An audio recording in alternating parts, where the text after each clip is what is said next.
Hello viewers, welcome back to my channel women's world మగవాళ్ళ ప్రపంచం. ఎలా ఉన్నారు అందరూ? నేనైతే చాలా బాగున్నానండి. మీరందరూ కూడా బాగుండాలని మనస్ఫూర్తిగా కోరుకుంటున్నాను. ఈ వీడియోలో మనము ఆలయంలో ఏం చేయకూడదో తెలుసుకుందాము. ఇంకెందుకండి ఆలస్యం, మరి వెళ్ళిపోదాం పదండి వీడియోలోకి. Let's get in to the video.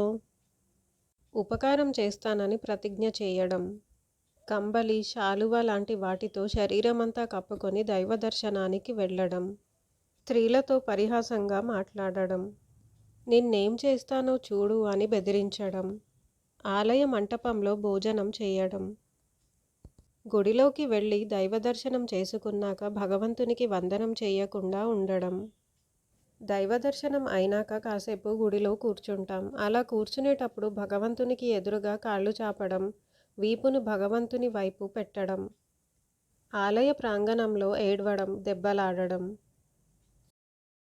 ఆలయంలో నిద్ర చేయాల్సి వస్తే భగవంతునికి ఎదురుగా పడుకోవడం, ఆరగింపు కాని పదార్థాలను తినడం, ఎవరినైనా పొగడడం, ఇతరులను నిందించడం, తోటలోనైనా ఇంట్లోనైనా వండిన పండ్లను, పూచిన పూలను, కూరలను భగవంతునికి సమర్పించకుండా ముందుగా తాను ఉపయోగించడం, భగవంతుని వైపు వీపు ఉంచి కూర్చోవడం, ఉపయోగించిన పుష్పాలను దైవానికి సమర్పించడం, గుడిలోకి వెళ్ళేటప్పుడు చెప్పులను వేసుకోవడం, ఆలయ ప్రాంగణంలోనైతే పర్వాలేదు, కానీ దైవం ముందు ఇతరులకు నమస్కరించుట, గట్టిగా గంట మోగించడం, ఆలయంలోనూ ఆలయ ప్రాంగణంలోనూ గట్టిగా మాట్లాడడం, అరవడం, ఒక చేతితో నమస్కరించడం, ఆలయంలో తనను తాను పొగుడుకోవడం, భగవంతుణ్ణి నిందించుట.